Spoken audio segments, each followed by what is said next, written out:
En el año 1837, Victoria, nieta de Jorge III, es coronada reina de Inglaterra con solo 18 años de edad. Cuando fallece, el 22 de enero de 1902, muchos de sus súbditos vieron morir a una reina que estaba en el trono desde antes de que ellos mismos hubieran nacido, y que manejó las riendas de su nación justo en un periodo en el que alcanzó a ser la mayor potencia económica y política del mundo. La longitud extraordinaria de su reinado dio a Inglaterra una estabilidad de la que no había disfrutado en mucho tiempo. Victoria ocupó el trono en los años del máximo esplendor inglés, durante la Segunda Revolución Industrial y la expansión colonial. La política interior de la reina, supervisada por ella misma y dirigida por personajes como Melbourne, Peel, Russell, Palmerston, Disraeli y Gladstone, avanzó hacia un establecimiento pleno de liberalismo económico y político que hizo llegar la participación política a amplias capas de la población. Del juego político, en el que también intervienen partidos radicales, surgen reformas electorales cuyo objetivo último es mantener la estabilidad del sistema y de las instituciones. Así, se afrontan problemas antiguos como el nacionalismo irlandés o las reivindicaciones obreras, respondiendo con medidas como la concesión de una mayor autonomía para Irlanda o la legalización de los primeros sindicatos modernos, las trade unions. Casada con el príncipe alemán Alberto de Sajonia-Coburgo, el reparto de funciones de la pareja real funcionará a la perfección, creando un modelo de comportamiento político que restaurará el prestigio de la monarquía inglesa entre sus súbditos y el resto de gobernantes europeos.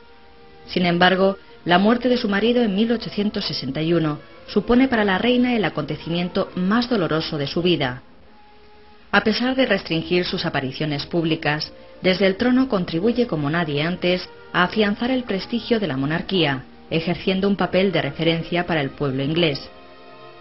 Los valores que Victoria encarna dan nombre a toda una época y encajan perfectamente en la mentalidad inglesa del siglo XIX. La Inglaterra victoriana conoce el encumbramiento de una burguesía tradicionalista, educada en una sólida formación religiosa y cultural, amante del trabajo, la superación y el prestigio social, de la seguridad, el patriotismo y el liberalismo económico y político. La Inglaterra victoriana se siente en la cumbre del mundo y de la historia. Desde el Londres victoriano, la ciudad más grande y espectacular de su época, la vieja y confiada Inglaterra puede observar a salvo los desórdenes que se suceden en el exterior. El pujante ascenso de los nacionalismos en Europa ha propiciado las unificaciones de Italia y Alemania, procesos que han durado varios años y que han convulsionado el precario equilibrio de poder en la Europa continental. Los separatismos nacionalistas comienzan a minar las estructuras de grandes y anquilosados imperios como el ruso, el austrohúngaro o el otomano. Inglaterra maneja hábilmente la política internacional en su propio beneficio, alejada de las disputas entre Francia y Alemania que dominan las relaciones internacionales en Europa a finales del siglo XIX o los manejos de Bismarck para lograr el control continental. El desarrollo económico alcanzado no tiene parangón en ningún otro país ni época. Inglaterra domina territorios como la India, Australia, parte del Canadá, casi la mitad de África. A los puertos ingleses llegan productos de todo el mundo, gracias a la marina mercante más potente que existe. Son años de esplendor en los que Victoria domina un imperio y ejerce su ascendencia y capacidad de influencia sobre el resto de monarquías europeas. Son años en que se acrecienta aún más su poder y prestigio, siendo coronada en 1877 como emperatriz de la India. Pero los beneficios del despegue económico inglés, así como el que sucedió en buena parte del mundo occidental, no alcanzaron a todos por igual.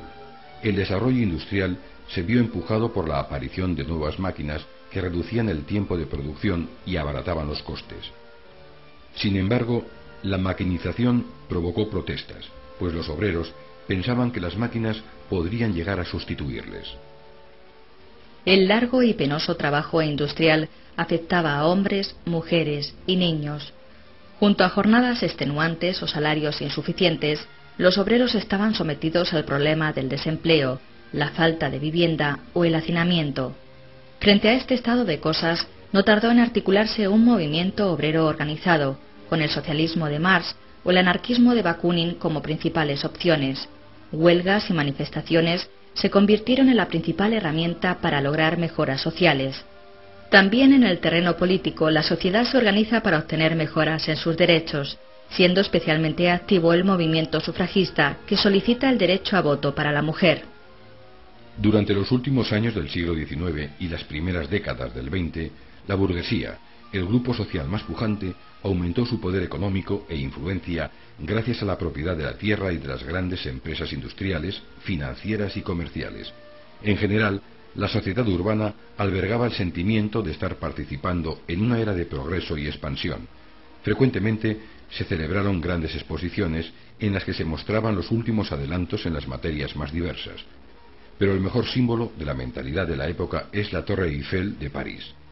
Construida para la Exposición Universal de 1889, prodigio de ingeniería, pronto se convirtió en el mejor referente de una época de prosperidad y desarrollo que, sin embargo, no tardará en verse truncada.